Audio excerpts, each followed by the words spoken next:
tweeting this out.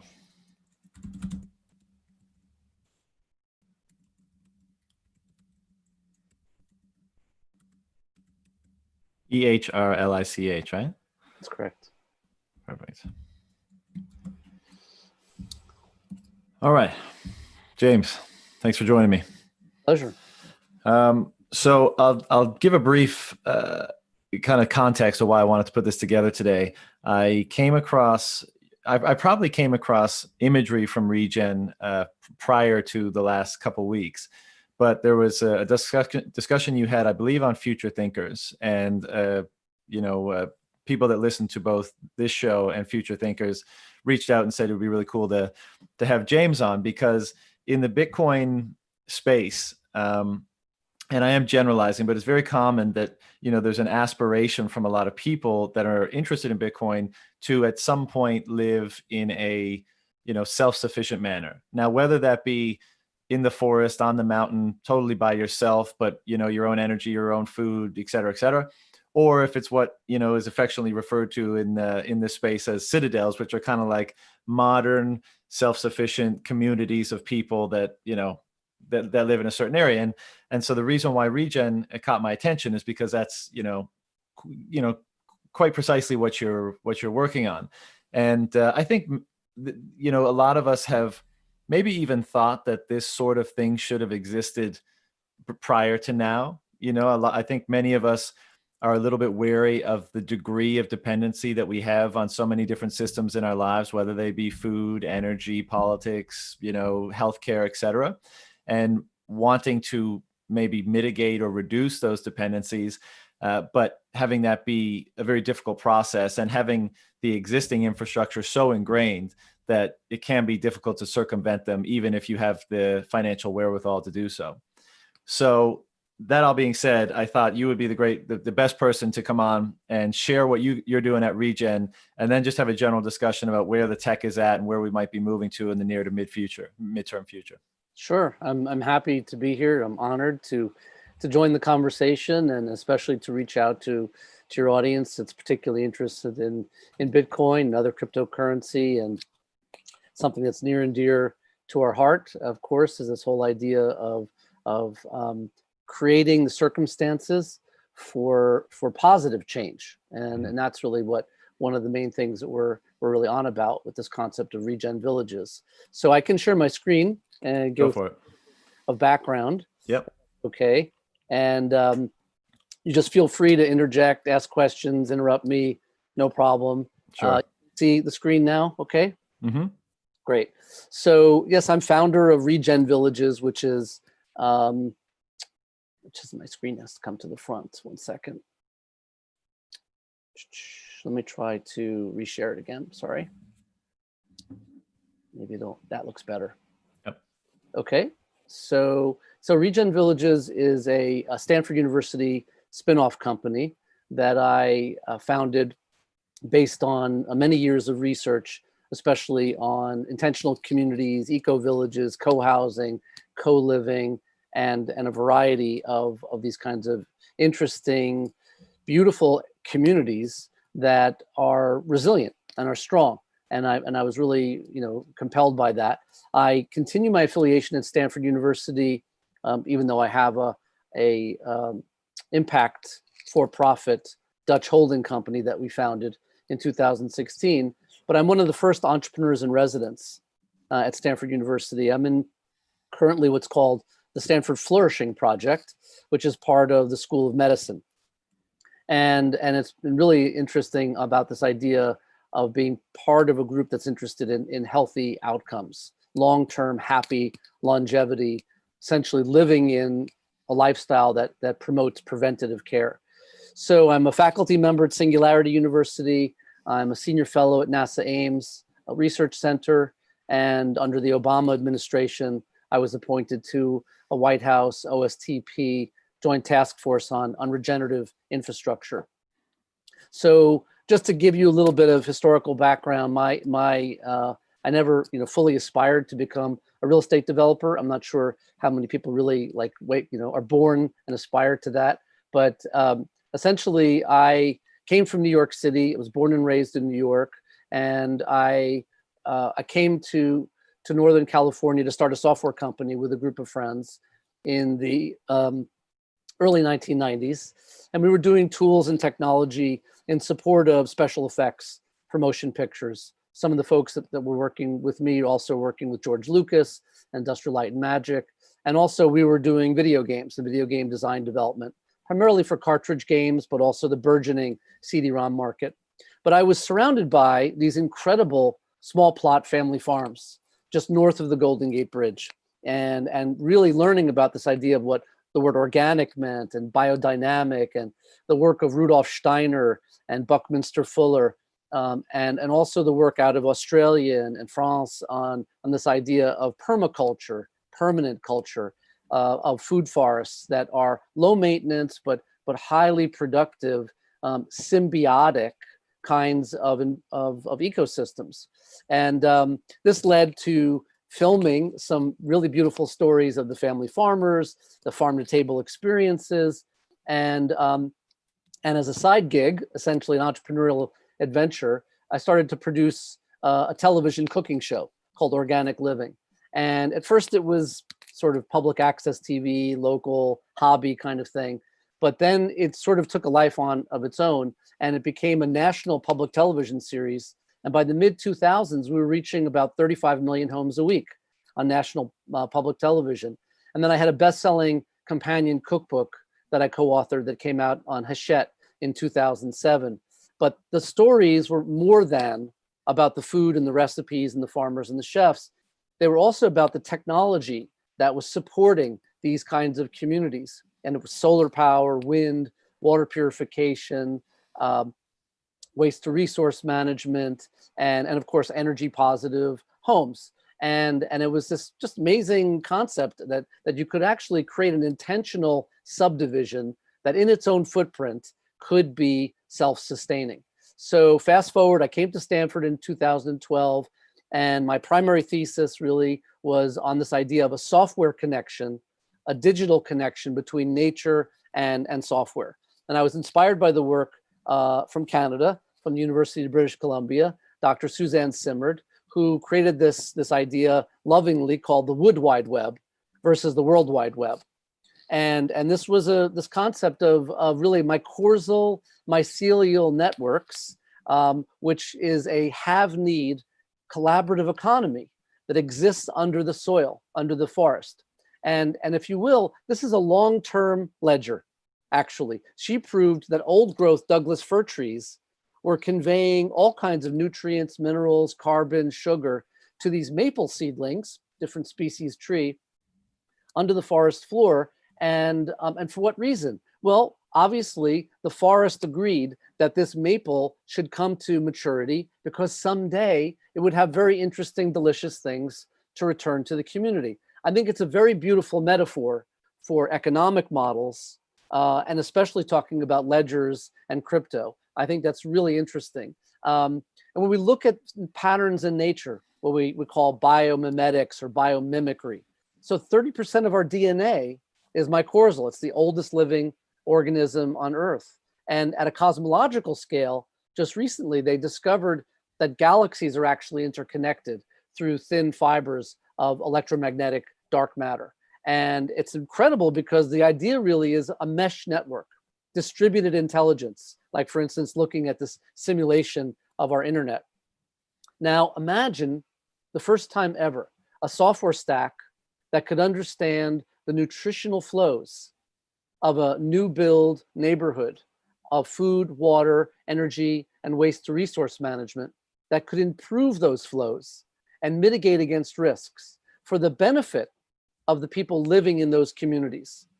Decentralized, regenerative, resilient, and yes, sentient, using machine learning for optimization. At the core of it is my personal passion, which is delicious food. Full menu, biodiverse, what we would argue is more bioavailable soil-based farming around the whole community, but also connectivity with modern controlled environment, aquaponic, aeroponic farming, which is basically that the fish and the freshwater shrimp and crawfish, that their waste is actually converted from ammonia to nitrates that then, with a very low water energy pump, feeds the lattices of these vertical farms. The roots dangle in this effluent rich, nutrient rich water. And then we've been able to save maybe 80% water farming like this, with almost 1/3 increased year-round yield. So it's a very approachable, ancient actually practice that the Asian communities have been working on and living by for millennia. And then of course, what people can grow just next to their apartment or doorstep, and you start to get this picture of an asset class of delicious, organic, bioavailable nutrition, artisanal ingredients that that can be in benefit to the people living in those communities. So one of the other things, quite quickly, just to show you, is this idea of full circularity, of the ability to create. Sorry, I went out of my screen there. To create something is glitchy here. I think that my PowerPoint has a mind of its own now. I'm going to just skip that video and go right to the metabolic integration. Sure. What the video showed basically was this idea of taking food and animal waste and digesting it with aquatic worms and black soldier fly larvae and turning that into food for chickens and fish. So full circularity, but also that the waste product of those worms and soldier fly larvae is actually microbe-filled, nutrient-rich, anaerobically digested topsoil, which is gold that can then be spread back out farmland. So this idea really of a metabolic integration, for the first time again ever, that neighborhood infrastructure can not only know about each other, but learn from each other, which is the basis of our village operating system software.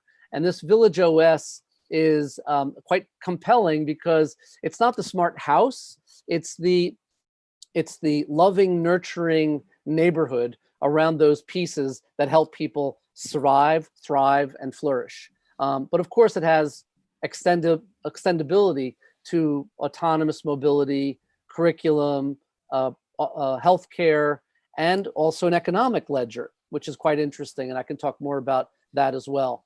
But primarily, the software does two key things. The first is to design and define a regenerative neighborhood using a digital twin machine learning model that it can take essentially ground information, geospatial data, GIS data, and ingest that, and then start to create kind of a sim city, if you will, of virtual neighborhoods perfectly optimized for that piece of ground, where not only is that land not compromised for putting housing on it, but it is optimized for the maximum capability that can produce food and clean water and clean energy and waste to resource. Then the second part of the software is that it takes that blueprint and it becomes the farmhouse server. It's actually the software that can run those services around the neighborhood itself. And then if you can imagine from a Buckminster Fuller perspective, or perhaps nowadays an Elon Musk perspective, that these neighborhoods can be interconnected with each other and autonomously improve or mitigate based on where they are in climate zones. So essentially border-free software and algorithmic support.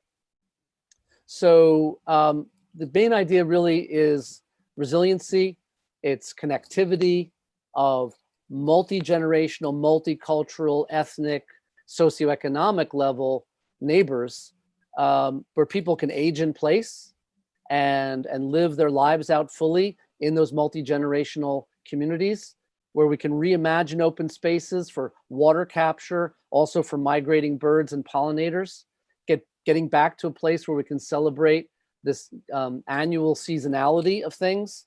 We are so disassociated as a species from our natural environment.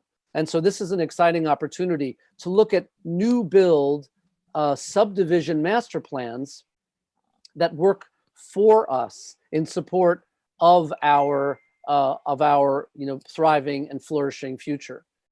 And that basically, that equation is essentially 2/3, 1/3 mix.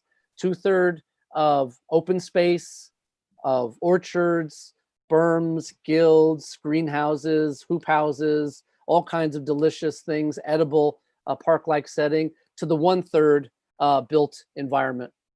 And also, we understand the future of mobility is going to be completely autonomous. So level 5 autonomous vehicles probably here in a ubiquitous kind of way in the next decade, maybe sooner.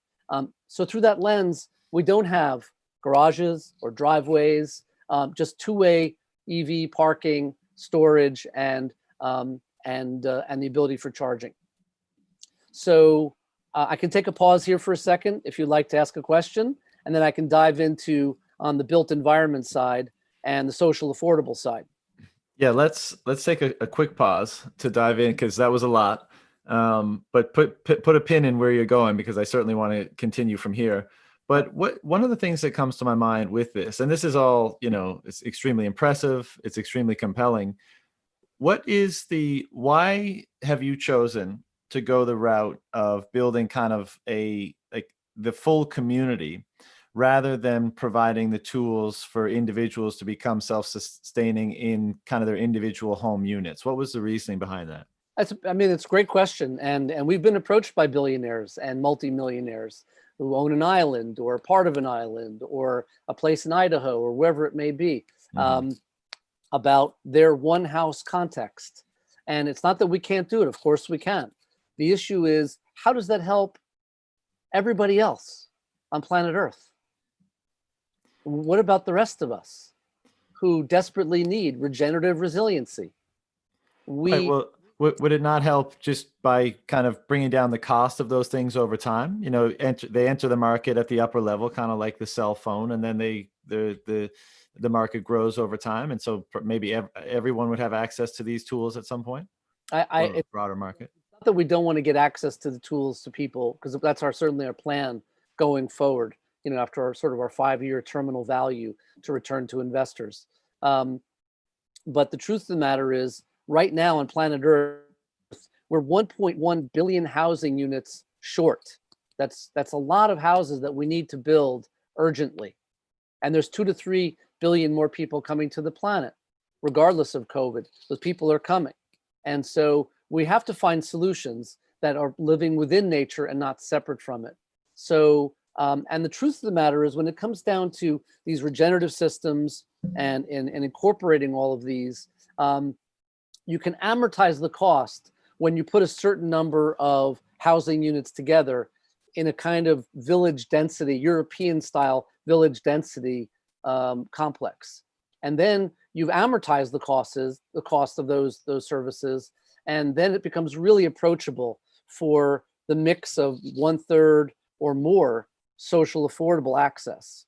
And that's my mission. That's my cause, is that we have to address these moonshot, earthshot challenges that actually reduce burdens on government, local, regional, national. They broker peaceful communities. They reduce healthcare costs and burdens. And perhaps, like you and the rest of people now, we're realizing that there is an exodus from megacities to the peri-urban and the rural areas. And the problem is that people aren't really prepared and know how to live like this. So it's a great question. I just feel compelled that, the life raft should be a bit bigger than 1 or 2 wealthy folks.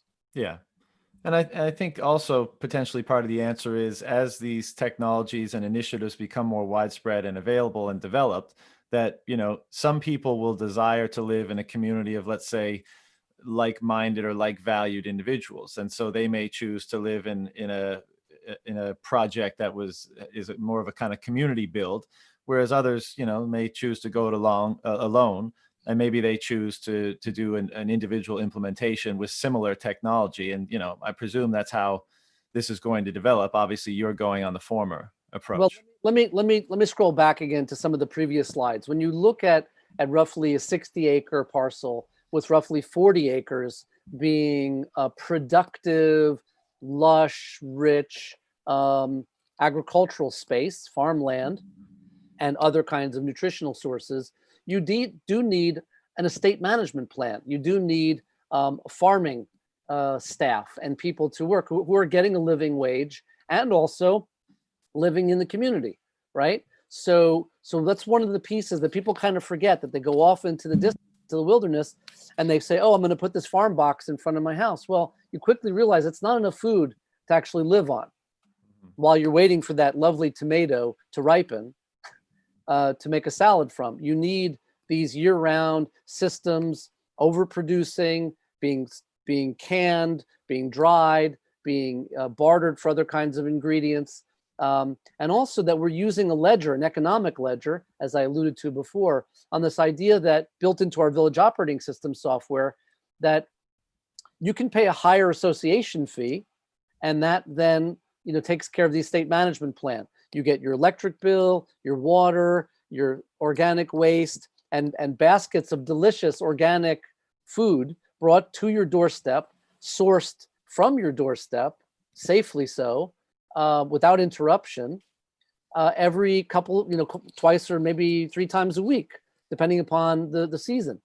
And of course, if you want to participate, then we're planning to sort of put a task actuary on that relates to local labor costs, so that basically any family member or family that wants to participate in any activities in the community, those tasks are QR coded, ledgered, and then their monthly association fee can be brought down. Or maybe their activity actually brings down their rent or their mortgage payments. So it's a really interesting combination of that, plus potentially, we're definitely looking at probably some kind of universal basic income coming our way, at least I would say in the EU and other progressive governments like Canada, South Korea, New Zealand, et cetera. And so again, the neighborhood context is critical. That's really community, the village, like they say, it takes a village to raise a child. It takes a village to make a meal. It takes a village to nurture each other. It takes a village to be part of something. So sorry for the long-winded response, but I'm pretty much on it for that topic.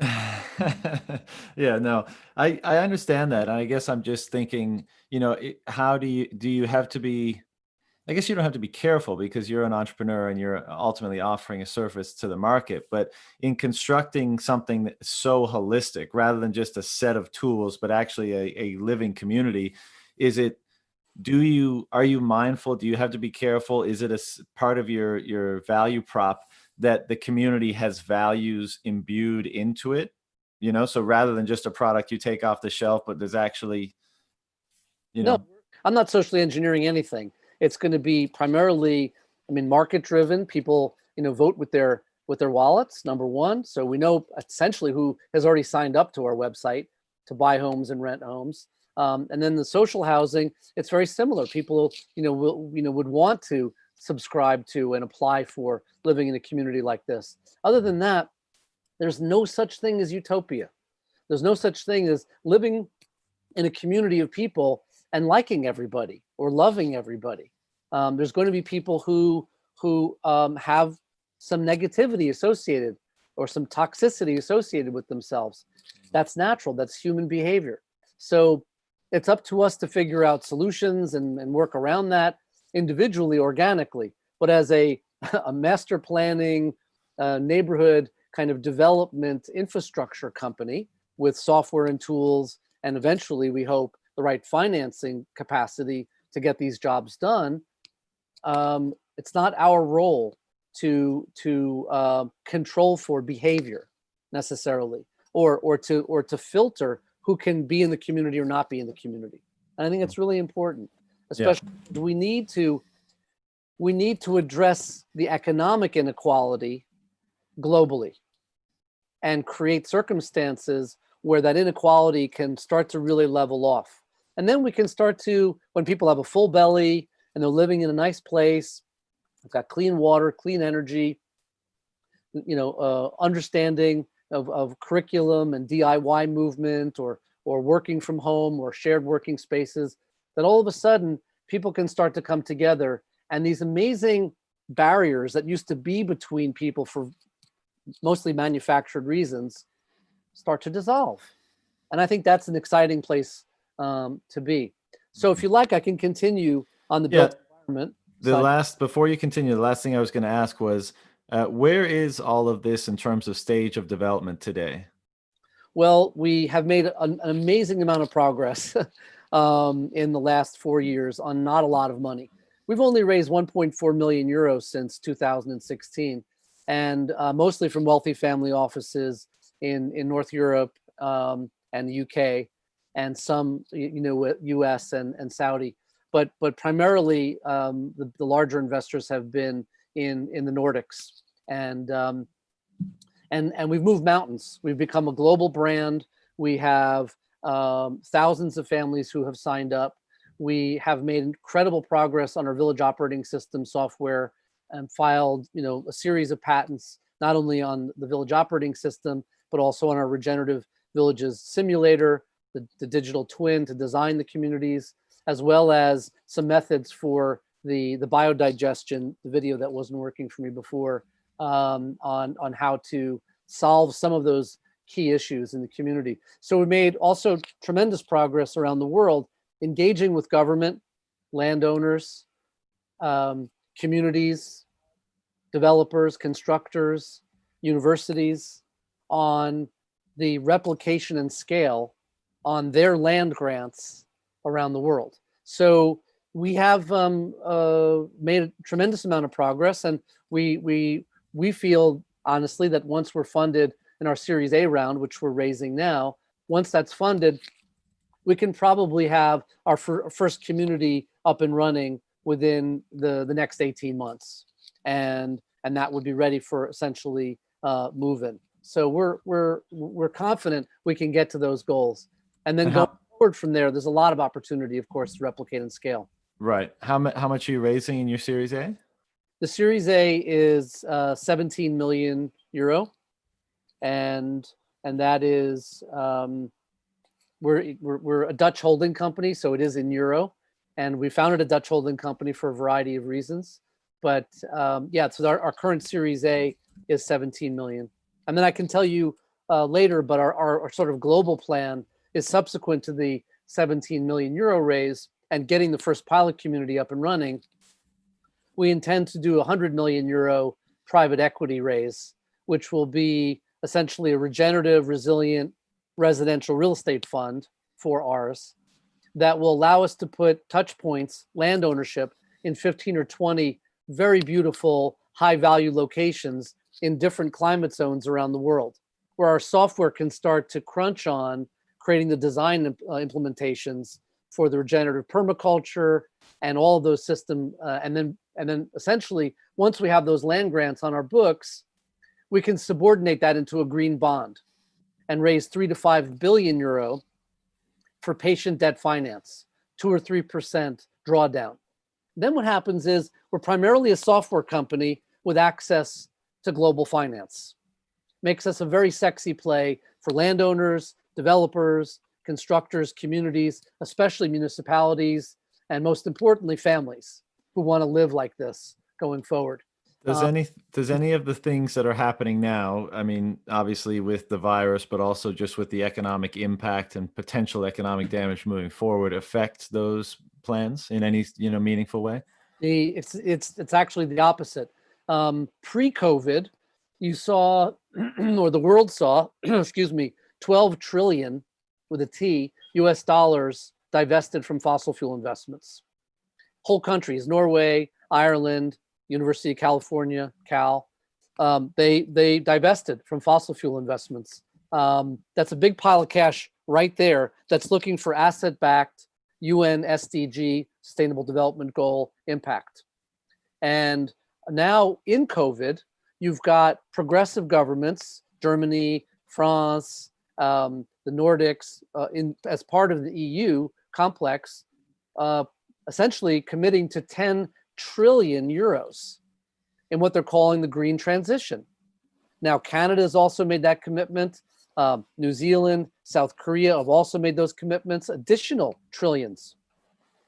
And what does that green transition mean? It means innovation in the built environment, specifically around housing solutions and around new working kind of models, new economic models, but also around regenerative resiliency of localized, safe production of clean food, clean water, clean energy, and waste to resource management. So PS, Regen Villages happens to have the exact right business model, framework, and software stack to engage and transact with these sovereign wealth and pension funds, who we've been speaking to now for the better part of 6 years, since I started the research initiative at Stanford in 2013, now 7 years. So there's a lot of movement. In just the last month, we've had 5 or 6 additional mainstream news articles about us. South China Morning Post, Business Insider, Bloomberg, Inhabitat, Domus. The same headline, the optimistic post-COVID future, Regen Villages. Yeah. And one more before you go on, because I think at the very least, a lot of, what COVID has done is caused, and as a result of the lockdowns, as a result of the larger impact in densely populated cities, people are starting to think, perhaps, especially with remote working, perhaps I don't need to live in a densely populated city. Maybe I want to live in a rural environment where I have more space and a healthier lifestyle and better quality of life and all that kind of stuff. So I think that's definitely a trend that probably accelerated as a result of the virus. But I'm wondering, go ahead. It's true. The word is exodus. Right. I predicted this 6 years ago, kind of gradual as a trend. I didn't kind of mix in a pandemic into my model. These were climate change anomalies instead I was thinking about, but a pandemic has forced this discussion in the last 3 months. People have left the cities, those who could, and probably they're not going to come back for some period of time. One of the elements, that people that engage, or a lot of people that engage with Bitcoin, they feel pretty strongly that we've gone through different periods in human civilization and history where we've separated church and state, we've separated media and state, and the separation of money and state is an ideal held by many, for a variety of reasons that perhaps we shouldn't fully dig into right now. But suffice to say that is a goal for a lot of people in the space. And that's kind of the lever of government action, having kind of this limitless wellspring of cash to draw from. But you're like a village of this type, and all the different things, both the infrastructure and then the operation of that infrastructure and the communication of that infrastructure, moving all that into the private domain so that the owners of the community or the company that provides the services are now providing all those previously essential services that governments provided. What do you think will be the response or impact vis-a-vis governments around the world for initiatives like this, where the raison d'etre is, I guess, being challenged a little bit, and people that living in these communities may say, well, why do I need to pay so much in taxes or this or that if I'm privately getting so many of these services? It's a great question, and to be quite honest, I've studied the work, the great work actually, of the Seasteading Group and others, looking at these sort of ideas of sort of state-free communities, and unfortunately, there's no such thing as the high seas for a variety of reasons, and also engineering challenges you don't even want to start to dig into in terms of a lot of those things being capable of doing the things that we're talking about on a land-based community. My interest is leapfrog. My interest is to create a circumstance where you could have a decentralized neighborhood, decentralized from district scale utilities and services, which is not a question of if they're going to break, it's a question of when and how badly and for how many, okay? And that has been essentially the kernel of our research, resiliency in the built environment. As part of the School of Mechanical Engineering, previously to my role in the School of Medicine in Stanford Flourishing. But the main idea really is it possible to create a gentle, complementary tax relationship between these off-grid neighborhoods and the local government, especially, that's hurting in those rural areas? So they're not cut out from, they're actually part of the long-term kind of patient, utility amortization, if you will, of that neighborhood. And I say that because we need to change the rules right now on zoning conditions for previously zoned ag ranch land and greenbelt areas. And we need to change the rules on fast track permitting. Because I'm off to say it's not a matter of science, technology, or physics anymore, right? It's just a matter of money and political will. Mm-hmm. And the political will is part of this dialogue, and they have to be, because we need to be able to feel like we're part of a social contract and not separate from that social contract. So I am apolitical, really, with the idea of leapfrog.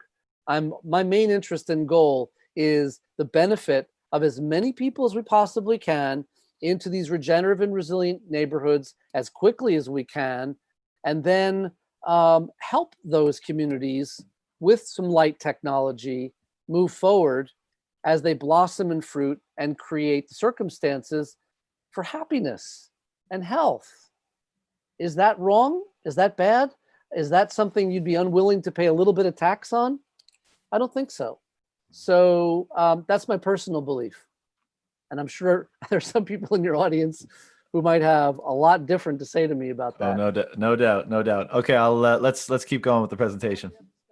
So in any case, this idea of social affordable, that even if you're in a social flat, you feel wealthy. Why? Because on each floor you have co-living space, shared living room, shared piazza kitchen, access to rooftop gardens, atriums, the whole edible, bikeable, walkable community is yours.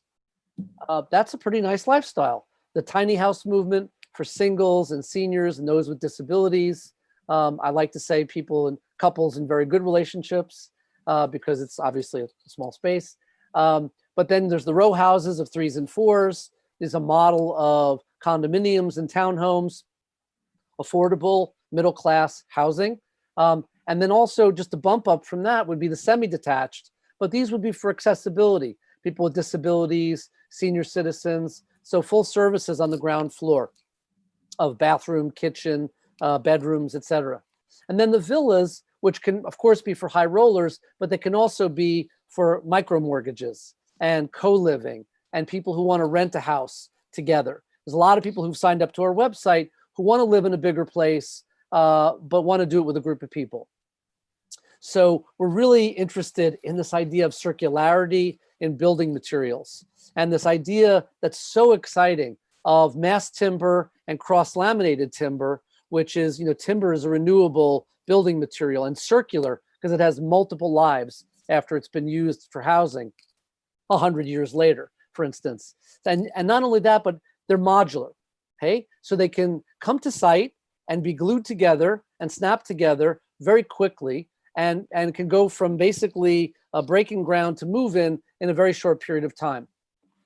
But also because they're assembled and constructed in a warehouse controlled environment, you control for 1/3 less construction waste. That's pretty remarkable cost savings. And then on site, it's 1/5 less construction time because everything is baked in. Your heating, cooling, electrical, lighting, glazing, everything is done in the warehouse environment, assembly line. We're really interested, especially in the global south, rural India, sub-Saharan Africa, ASEAN, tribal lands, all of these places where we can 3D extrude homes in 24 hours using earthen building materials, and that they can roll out completely finished for less than 5,000 euro. And using materials like hempcrete and bamboo. Now, hemp is an amazing building material. It's about 6 to 8 crops to yield per year. It's a nitrogen fix. It puts more nitrogen into the soil than it takes out. You mix it with a little lime and water, and essentially you have a very beautiful building material that's pest resistant, flame retardant, seismic proof, circular, and it makes very beautiful kinds of homes very quickly. Is hempcrete still, because I remember hearing about it, 15 years ago or something. Is it actually kind of in industrial scale use? Not, it's like, is it being used commercially right now? it's entirely possible for it to be industrial scale, but there are some very powerful forces that prefer to use concrete and sand-based kind of cement. Is it a cost issue? It's not a cost issue. It's actually cheaper to use hempcrete.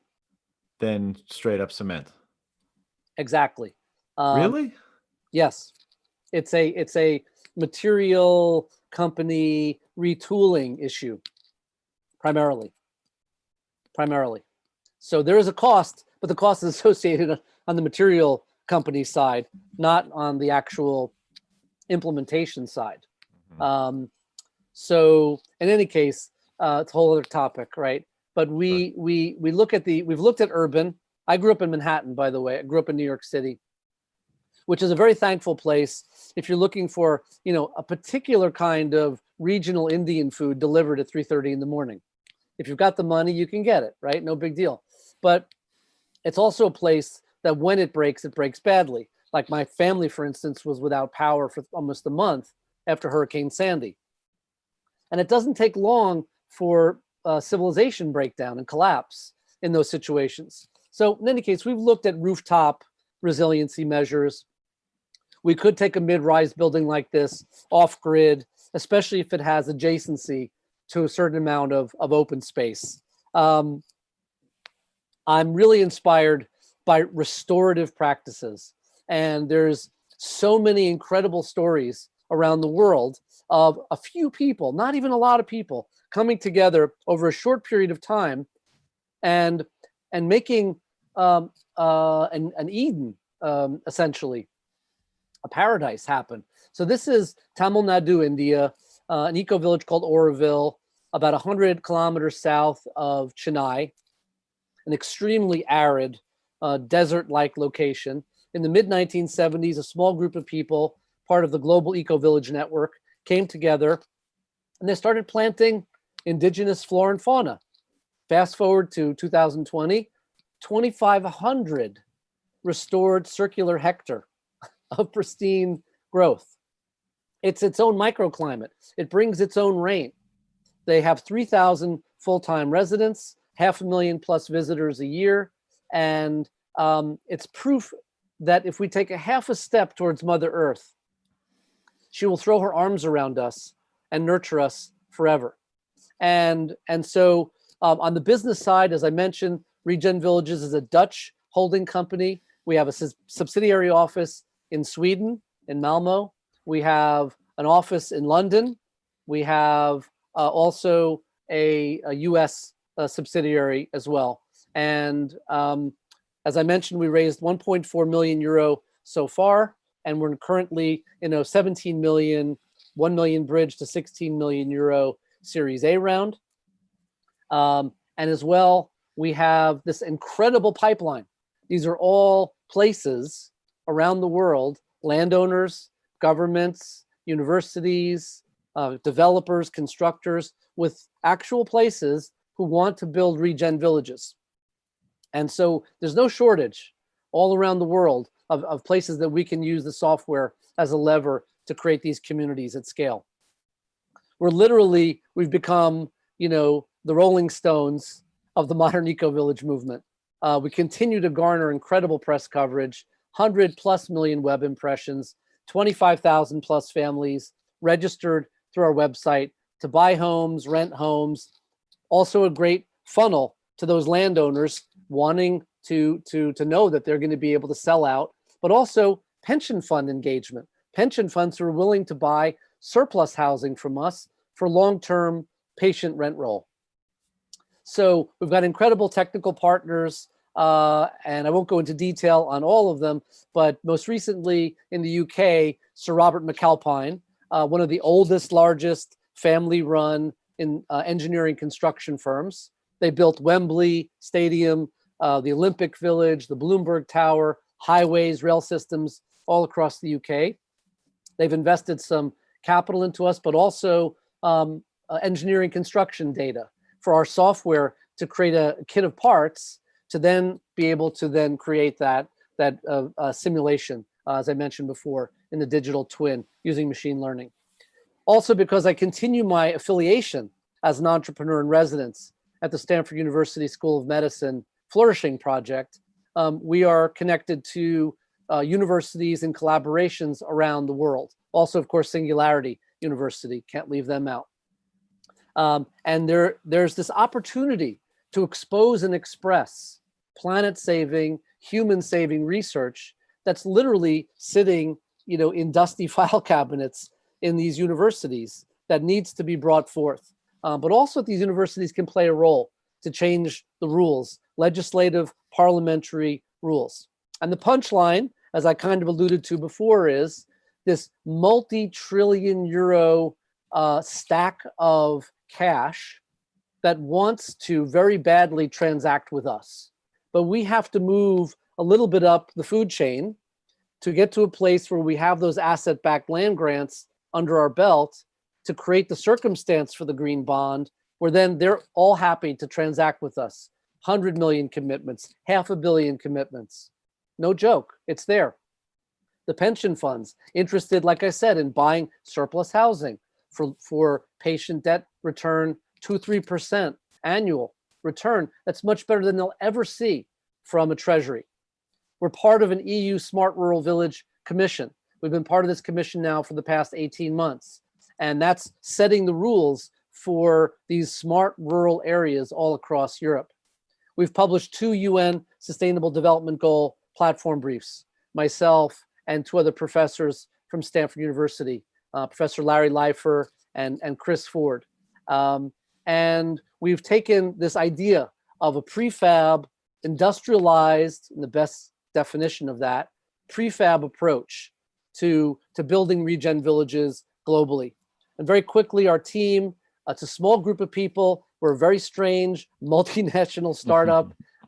President of our company, Robert McGuire, based in London. He's responsible for the Canary Wharf Business Residential District in development. On the tech side, Rob Liebeskind, our CTO. He's a grade school friend of mine from back in New York. He's a brilliant logistics software architect. His software moves the produce around Europe, for instance, so mission critical kind of data. Wonderful people on the ground in the Netherlands, in Sweden, and a wonderful group of both impact investors and academic advisors. And really, Regen Villages is the right plan at the right time with the right software to create the future of regenerative, resilient, self-sustaining, happy, healthy living. Mm-hmm. So I'm really grateful for this chance to engage and speak with you. Well, thank you for the thorough presentation. A couple, of course, a lot in that little stretch too. So a bunch of questions, but just in terms of, I'm sure everyone will want to know, like, what are we talking? If I'm a person, this is up and running in Amsterdam, in upstate New York, wherever. How much is this going to cost if it was something that I would be interested in? Well, to purchase a unit of, what's the range of unit costs, I guess? Right. Sure. Sorry to interrupt. It depends on place, of course, and land cost. So for instance, if a government or landowner says, here you go, here's a piece of land, I just want to do this, and I'm happy for long-term legacy and patient returns, then we can really bring the cost down to the average household. The master plan that we ran about 30 minutes outside of Amsterdam, roughly was somewhere between 150,000 euro to somewhere around 1.1 million euro buy-in for purchase from a tiny apartment or tiny home up to a villa of nice size, 5-bedroom or so villa. So a nice mix of buy-in affordability and at those ranges. But also our plan is, like I said, at least 35% and probably more realistically of social affordable housing. And then that becomes systemic government involvement in helping to underwrite those rental properties, which I want to make sure that there's a path to ownership. I think that's where social housing has really gone wrong, to be honest, in the past, that we need to create pride in place where people aren't just given a place, but they can be part of a strong, healthy community, and that over a period of 20 years, that they can then get title on that flat or on that house. Right. So that's kind of my soapbox on that story. Yeah, I know we talked a little bit about the VillageOS, so the operating system that manages a lot of this stuff. What involvement, if any, would there be for any form of governance for a community of this complexity, like over human to human governance, I guess? Yeah, so I've studied eco-villages and intentional communities for about 15 years, and I can tell you one of the most brittle parts of it is around governance. Because without a management company kind of overarching structure, subdivision kind of HOA fee and engagement with the management company, what happens is these communities tend to have one person or one family vote per person or family. And that can be okay, but for the most part, it's the weakest link. Because again, getting back to human psychology, it's where the people who have had a bad childhood or issues or toxicity, they come to those community meetings and they can spend hours grinding things to a halt. Every meeting, every time. So our interest really was, why don't we set up an economic ledger where people can contribute and be part of the community, economically lowering their monthly association fee. So that's the quid pro quo that they get. Very understandable model, by the way. But otherwise, it's very traditional real estate. They rent a place, they buy a house, or they're kind of brought in this sort of social affordable mix, and that we can have through our village operating system the organic actuaries and the organic kind of events, DIY movement, maker movement, cultural events, performances, music, other kinds of harvest festivals. All of those things can happen organically, but not to run the neighborhood. We don't see that is the right way forward. We just don't. Right. And again, I'm sure there's a lot of people in your group that are going to come after me on that. And I'm really always happy to listen and to learn. I'm not dogmatic, but this is my 15 years worth of research on where things have typically gone wrong on those communities. Yeah. And would this, because there's some level of economic activity inherent in the structure of this community, if as simple as plants are grown, there's people that contribute to planting, harvesting, etc., and people consume nutrients and food that's grown in the community, and that's a form of economic activity. Obviously, would these projects allow outside economic actors to come into retail areas or things like that, or is it strictly kind of limited in what it's going to allow? It's like it's just living and socializing quarters. And great question. So near suburban, of course, we would have access to local schools, local clinics, other kinds of light commercial spaces, et cetera. And of course, pre-COVID, the economic milieu was that people would probably, at least in most part, commute with shared mobility and other kinds of things into town.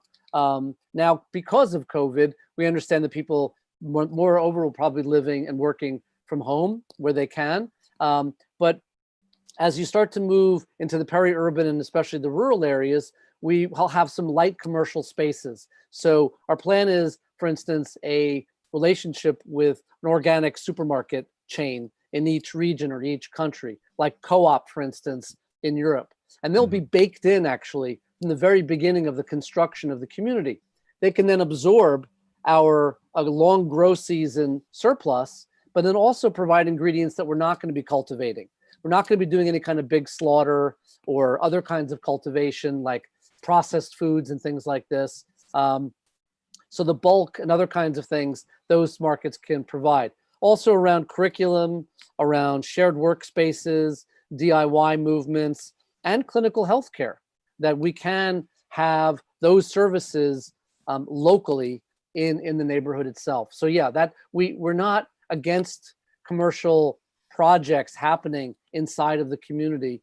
And really, this is an exciting idea, right? Imagine that people are living in a community like this and they get a tax benefit for moving into Regen Village, number one. They get an additional tax benefit. I'm dreaming, of course, that we can do this, that they get an additional tax benefit for starting a company inside of a Regen Villages. They get even more tax benefits if they're hiring people within that community or the local surrounding community to participate in that business. I think it's a wonderful opportunity ecosystem to be born out of the center of these self-sustaining places. Mm-hmm. So we kind of we went quickly through that presentation, but there was a lot of technological assumptions, and not even just assumptions, but there's a lot of tech in that presentation. And I'm just curious from the point of view, and you're going to have to, in a project like this, bring a lot of tech together and make it work and make it efficient and productive and effective and all that kind of stuff. What is, and if we take a moment here and go maybe back down to the individual just for a moment, what is the state of basic, umbrella term self-sufficient technology? So if people had the interest in establishing, taking a home in a rural environment and slowly, weaning themselves off, grid dependencies and becoming more self-sufficient, what's the state of that technology today? Well, let's unpack that a little bit, okay? Because first of all, when you're talking about the land needs to speak to you. The land tells you what it's capable of doing or needs to be fixed to do, restored to do, for instance. So that's permaculture. That's the idea of designing the kind of way that water flows, the kind of way that orchards and trees, and then the sort of smaller and smaller cultivars are then planted, in the shelter of those trees in these very beautiful kind of concentric circles and rings. It starts from our perspective with this idea that nature is going to be there for you in a year-round kind of way, number one. Number two, then you can start talking about some of the built environment infrastructure. So there's a state-of-the-art in solar thermal, in short bore geothermal. That's basically heat exchange. That's either water or air that's brought up into the house that cools it or heats it year round, making the house itself a power plant, and more energy is going to get produced than it uses. Well, again, going back to my original point before, when you're in a microgrid environment, then you can be load balancing between your neighbors. So you have this exchange of someone's producing more power than they need, someone's drawing power. There's a central microgrid service that's balancing that. And then where there's good tariff agreements, you can sell that excess power to the grid.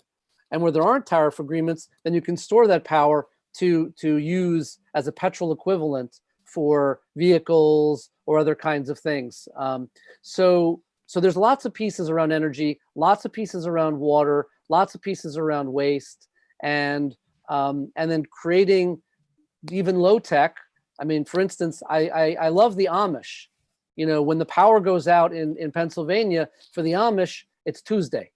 Okay, I mean, the bottom line is they don't know anything except that they're humming along, right. And it's a lovely concept.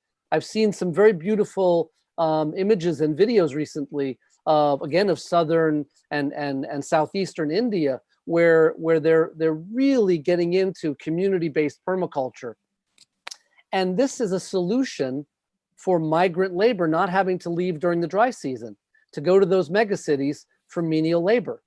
They actually can stay there year round because it's overproducing everything that they need so that the kids can go to school. Mm-hmm. I mean, it really brings tears to your eyes to see what you can do in a very low tech way. I think really what I'm on about here is this fact about, is it the individual or is it the social contract? And I'm more a social contract person. Mm-hmm. Because the individual is part of that social contract, and we want to meet the needs of the individual, of course, and the family, and their connected friends and family, and et cetera. But overall, if we don't start caring about each other, then I really feel like we're lost as a species. Mm-hmm. Yeah, I can be sympathetic to that view, but I would also say if we it's a very complex issue, of course, but I like to think of empowering the individual to be independent and then allowing them to engage on more, more genuine or more equal terms with the world and with each other. And I think there's a lot of things inherent in the world today and in the systems we use, and of course the money we use, which is what this show is mostly about, that create a lot of that inequality. And if those impediments were improved or fixed, then we would probably have a much smaller scale of problem in front of us. And that as a result of that, perhaps we'd be looking at solutions differently. You know, this could easily be drawn, you know, kind of a philosophical divide about what do you prioritize most, the individual or some, you know, some sort of collective vision. You know, I fall on the former, but I think it's difficult to have that conversation looking out at the landscape of the world today and assessing it in that context, because for that kind of to work for me, we need to have things change. And, you know, myself and a lot of people that are you know, interested in or engaged in Bitcoin, we think you got to fix the money first. And if you fix the money, other things can follow through that. But if you don't fix the money, you know, you'll be fighting an uphill battle until the end of time, pretty much. Well, let me just say again that I'm really inspired in so many ways, you know, by my experience at Stanford University, and especially, you know, under Professor Larry Leifer, and this idea of design empathy, and which means that I'm really open-minded. I'm willing to hear all kinds of input and inform the discussion around design.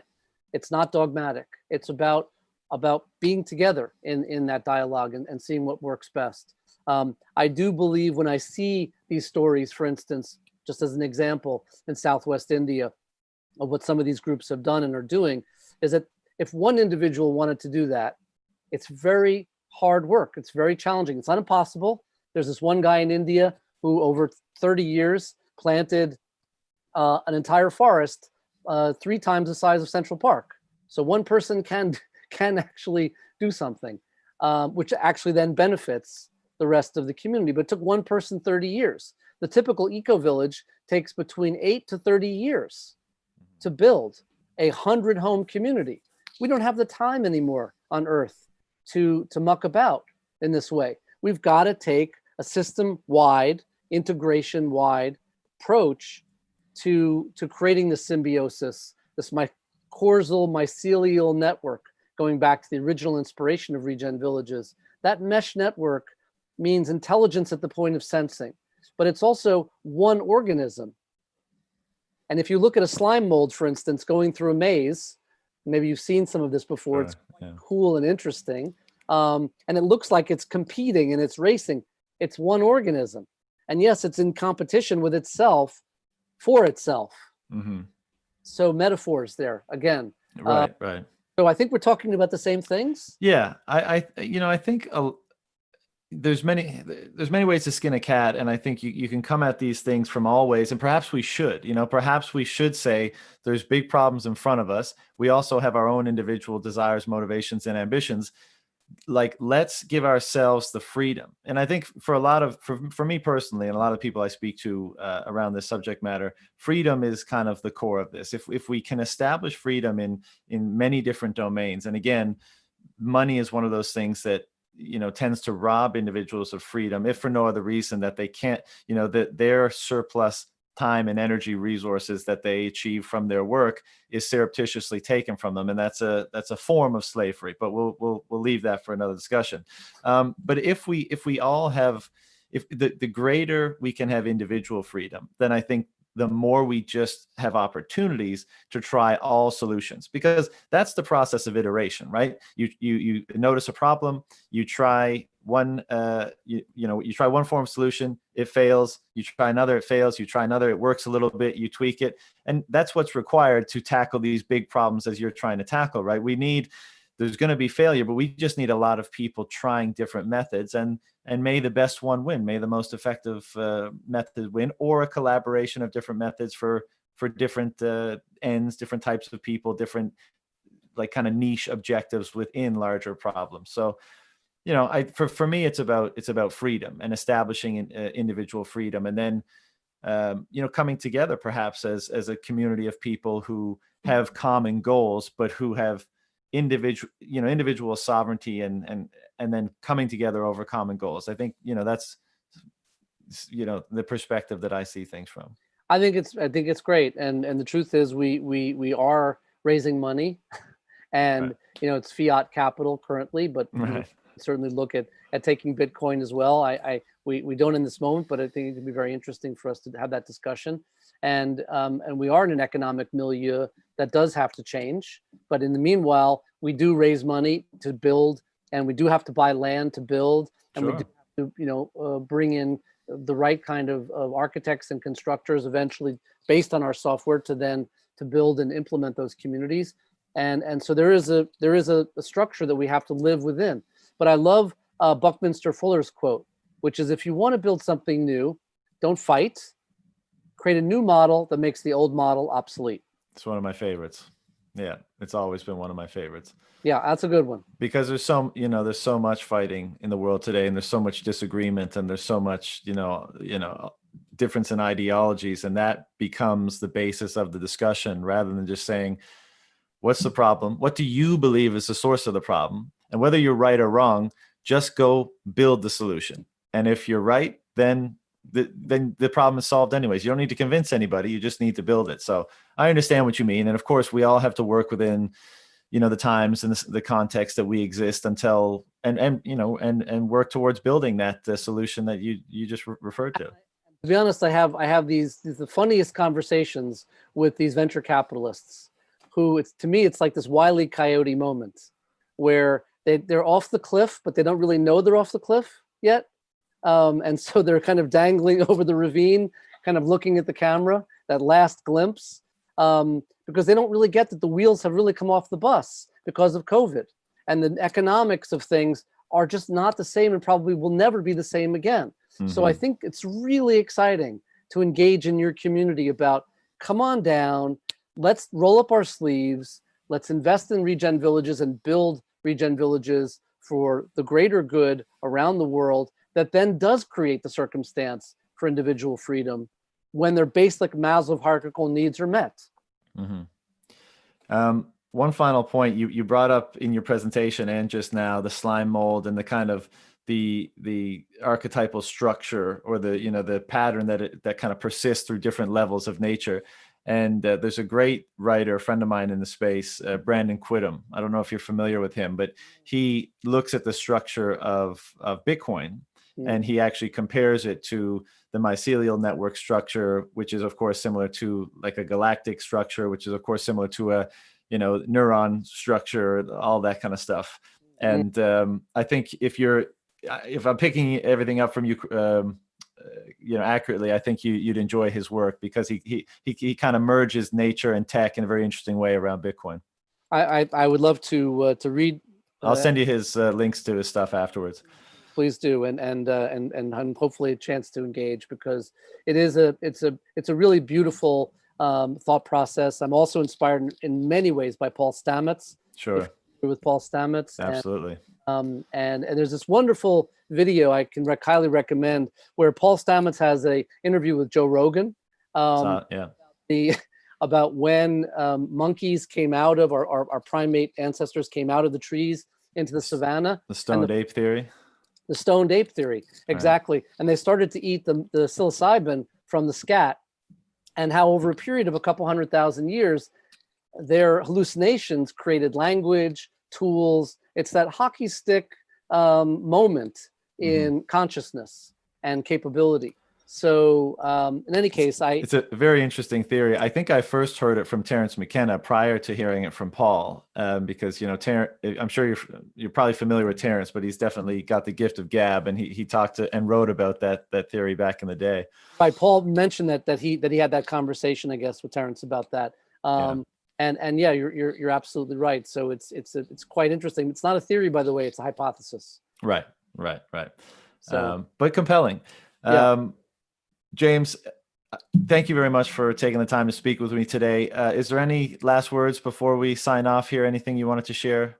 I'm sure that you'll give people a way to reach out to us at regenvillages.com, James at regenvillages.com, and that everybody understands that this is the urgent right way forward. All right. Well, I wish you all the best in your efforts, and looks like there's going to be some exciting times for you guys over the next 18 months to 2 years. So I'm sure a lot of us will be watching closely, and good luck with it all. Thank you so much. I appreciate it. Thanks, James. Take care.